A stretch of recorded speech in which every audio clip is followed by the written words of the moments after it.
This is Walk Talk Football, the show where we talk about everything that's on your mind. Today we're talking international football. We've got some teams who've had some qualifying triumphs, some teams that are still trying to get in, and of course, we've got our failures. So let's get to it. Let's walk. All right, so right off the bat, Alan Moore is asking what are mine and Pat and Furness' thoughts on the state of U.S. leagues, MLS, USL, NASL, etc. And you also want to know Pat's thoughts, and you want to interview him to see what he thinks about everything. Well, first off, Pat is gone today because he's on his way to Ireland for that second leg of their playoff against Denmark. It's going to be crazy scenes. He's doing an on tour there, so make sure you guys stay tuned for that soon. It's going to be epic, and hopefully we get some wild result that gets us all excited about the coming World Cup. Thoughts on the state of U.S. leagues? I think it's all in disarray. I think there's nobody on the same page. I think that USL, NASL, MLS, all of these leagues, even going down to NPSL and WSL, need to find an actual structure that they can all coexist together, because I think everybody's individualism and everybody trying to create what they think is best for soccer in America is a major issue right now. So I think that needs to change. I think it will change. I believe in it. I'm not just saying it. There has, with the amount of people and interest in the U.S. presidential election for U.S. soccer, I think it's a good sign. Whether changes happen or not from that, it's going to force the people currently in charge, even if they stay in charge, to actually make changes. We're starting to create accountability, which is really nice. Next up, we're going straight into AFCON Player of the Year, which is the African Cup of Nations, but I think it's the African region that he's talking about. I would say Mane could win it, Aubameyang could win it, but quite honestly, you can't rule out Mohamed Salah. He's the best player right now, and I think the African region. And I think he deserves to win that Player of the Year. He's killing it for Liverpool. He's carrying that team. He got his club or his country qualified for the first time in 20-something years, since 1994, I think. 94 World Cup they were there, something like that. Well, either way, I think he's the best player. He's so fun to watch. He's fast. He scores goals. He sets people up, and so I think he should win it. Plain and simple. Who will show up? Oh, we got a few of these World Cup questions. Who will show up at this World Cup? Who are my top 3 sleepers? Who do I think is going to make a deep run in the World Cup? I think South Korea could. I think Egypt could because of Mohamed Salah.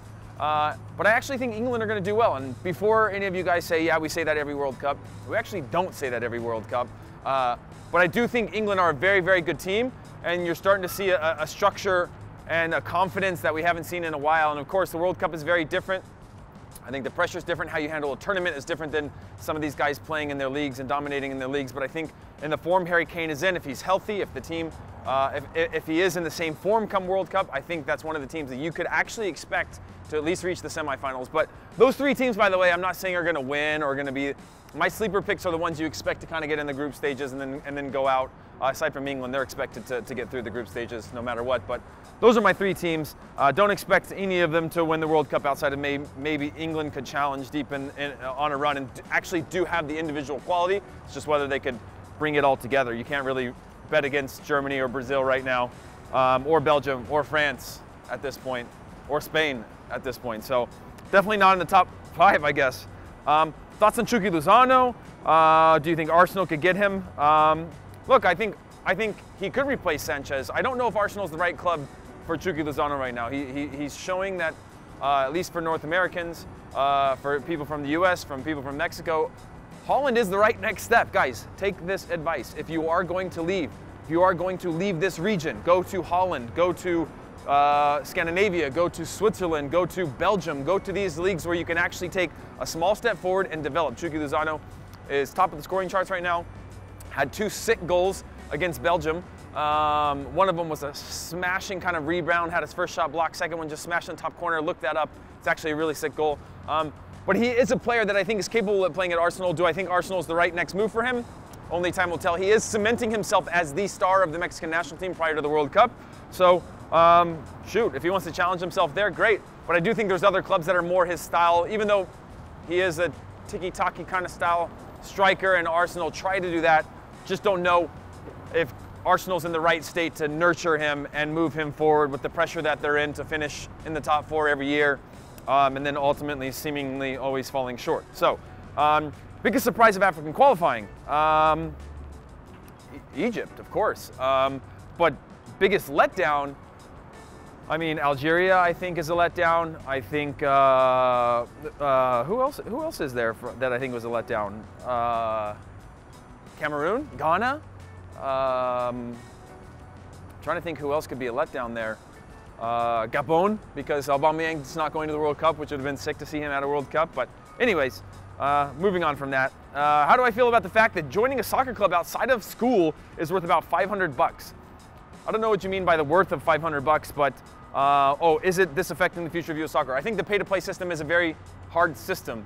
I think if you had a chance to watch this panel of all these U.S. soccer presidential candidates, not all of them, but a lot of them, it was interesting because they all had a different conversation about pay-to-play, and I think it's a very complex system. I would love for it to be. When I was 11, 12 years old, 10 years old, the only reason I was still playing youth soccer was because my parents would literally grab me by the hands in these team meetings when they would say what the fees were, and we'd walk out and say, my son's not playing this year because we actually couldn't afford it. We were 4 kids. My parents had very modest salaries, and so they couldn't afford to pay these types of traveling team expenses. So fortunately, I was good enough to be recognized, and they always found a way to let me continue to play, but the pay-to-play system was broken because there's no way my family could afford to pay $500 or $1,000 or $2,000 a year. So it's something that definitely needs to be fixed.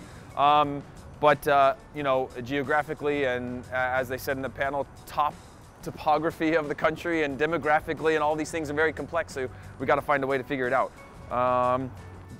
Here's a random question about club soccer. Will Gareth Bale leave Madrid next summer? If so, where will he go? I don't know, Man U. I would love to see him actually go back to Tottenham, but you never know with Tottenham's kind of wage policies and stuff, or if he actually even isn't a right fit into the team, but hopefully he can stay fit. But I would love to see him back at Tottenham again, but it'll likely be Manchester United, which would be cool depending on how Manchester United finish this year. Next up, should Ibra return to Sweden if they make the World Cup? And question is, can Sweden make it? Obviously, guys, you got that question in nice and early, and guess what? Sweden are in, and I think Zlatan should go to the World Cup. They handled the first leg well, were able to manage the second leg, and now here they are going to the World Cup, and I can't wait to watch them play. Moving on, which African team will go the furthest in the World Cup? I already answered that, I think, on some sort of way, shape, or form. I think Egypt have the best chance of that. Honduras and Peru are both tied in the first leg. Do you see them going through? Look, Honduras, I think, has a bit of a difficult challenge.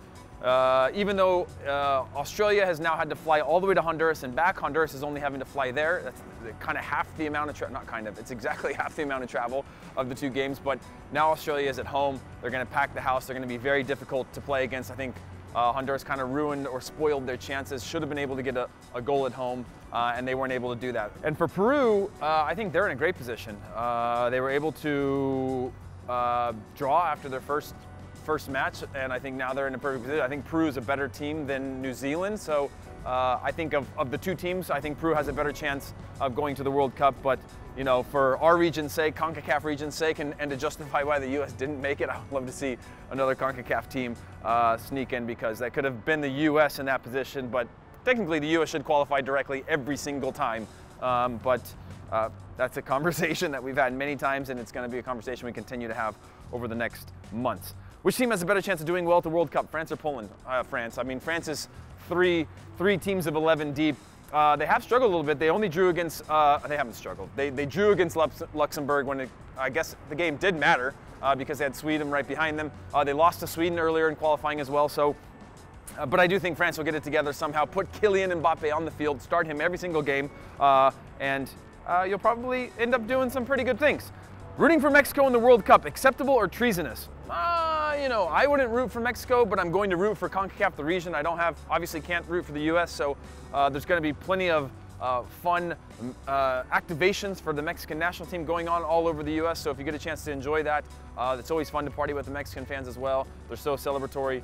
They're a bit harsh on their team as well, but I think it's treasonous on some level, but you know, you kind of got to take what the game gives you with a little, that's a little sports talk for you guys. What else do we have here? Will you support Iceland? Everybody supports Iceland. I've never heard somebody be like, no, I'm not supporting Iceland. They're my enemy. Of course, Iceland's a great story. We're all going to support it. I've never been to Iceland, but I plan to go at some point. People say it's only like 4 hours. That's west. 4 hours that way. You guys can't tell, but it's somewhere 4 hours that way. I plan to go visit it at some point. Next up, guys, so we moved under a little bit of cover. It's raining a little bit. Next time we'll bring an umbrella and we'll weather the weather. for you guys. But this time at least we moved under some cover so we don't get rained on. Well, not me. It's more about the camera. Can't ruin that. Next up, hey Heath, what do you think about South American teams never taking Mexico seriously? I think this is always an issue that we have.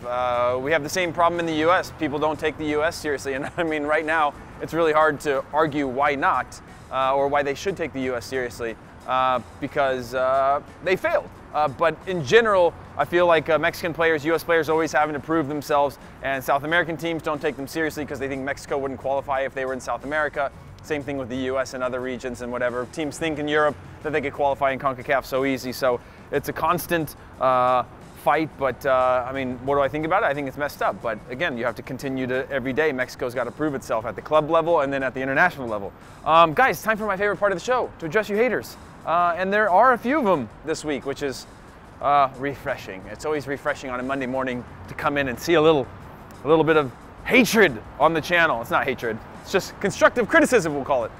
He needs to chill. The street sweeper was doing his job. That's in reference to last week when the street sweeper kept going by, pissing me off by making a lot of noise while I'm trying to talk to you guys. You know what I mean? Wouldn't that bother you guys? Saying there isn't an important international game for years adds to the problem we have in football and our culture in our country. People only turn up for tournaments or qualifiers and don't support the team 24/7, 365. Well, I do, and I have a right to say that because I do. And if people want to come every 4 years, that's fine.